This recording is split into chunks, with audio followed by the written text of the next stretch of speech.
একটা পাখি আল্লাহ রাব্বুল আলামিন তৈরি করেছেন, পাখিটার নাম হুদহুদ। হুদহুদ পাখি মানুষের 5টা উপকার করে। কয়টা? 5টা।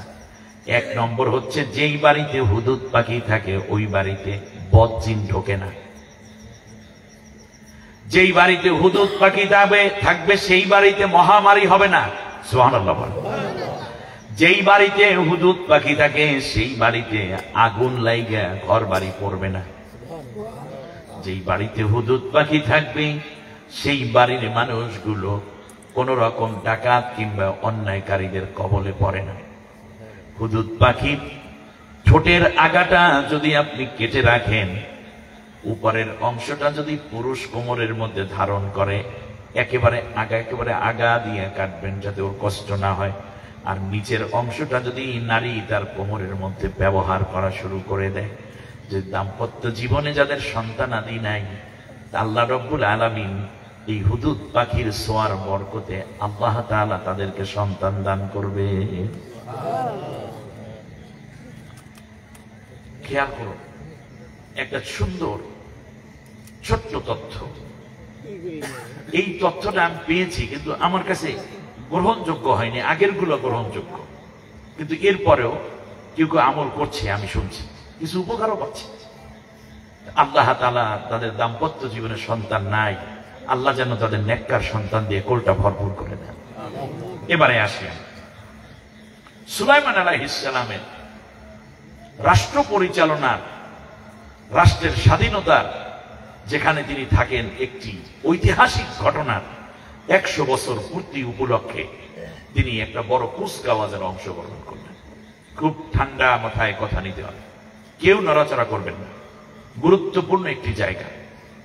সুলাইমান আলাইহিস সালাম, এই হুদহুদ পাখি তার রাষ্ট্রে ছিল। তো সেই হুদহুদ আর বর্তমান হুদহুদের পাওয়ার কম, কিন্তু জাত এক। যাওয়ার সময় বলে দেব হুদহুদ পাখিটা কি।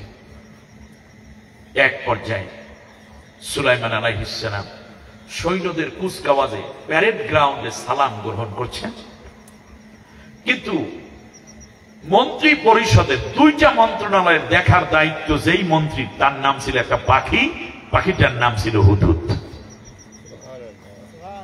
সুলাইমান আলাইহিস সালামের হাতি বাহিনী ছিল, পদাতিক বাহিনী ছিল, জিন বাহিনী ছিল, আবার পক্ষী বাহিনীও ছিল।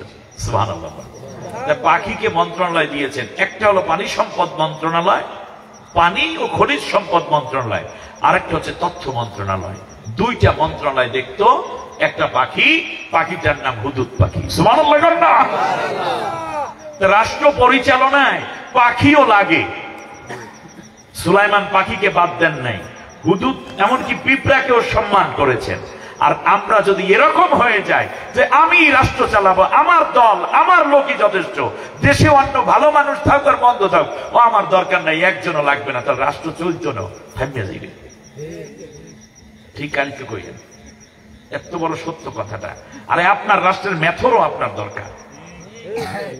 আপনার রাষ্ট্রে বহু বুদ্ধিজীবী পড়ে আছে, আপনার ধর্মের না, আপনার দলের না, কিন্তু ওগুলোও লাগবে আপনার। দেশ কখনো একক সমৃদ্ধি আসে না। সুলাইমান আলাইহিস সালামের মতো মানুষ পাখিকে পর্যন্ত মন্ত্রণালয় দিয়ে রাখে যোগ্যতার আলোকে। বলবেন কিসের আলোকে?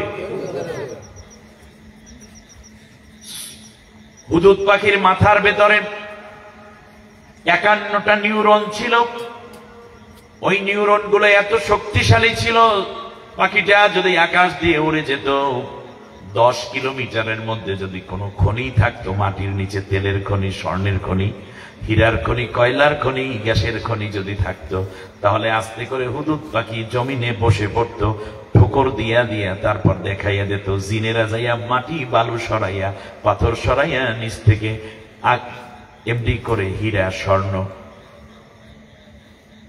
গ্যাস, কয়লা যা ছিল সবগুলো উঠাইয়া রাষ্ট্রীয় কোষাগারে জমা করে দিত।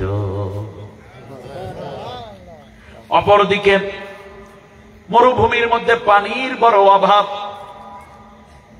সুলাইমান আলাইহিস সালামের এই হুদহুদ পাখিটা যদি উড়ে যেত 10 কিলোমিটারের মধ্যে, সবচেয়ে কম নিচে পানির লেয়ার যেখানে পাওয়া যেত, সুলাইমান আলাইহিস সালামের এই পানি সম্পদ মন্ত্রী হুদহুদ পাখি ঠোকর দিয়া দেখাইয়া দিত, বালু পাথর সরাইয়া মাটি সরাইয়া পানি উঠাইয়া বড় বড় মাহারিবা ওয়া তামাসিলা ওয়া জিফানিন কাল জাওয়ারিদ।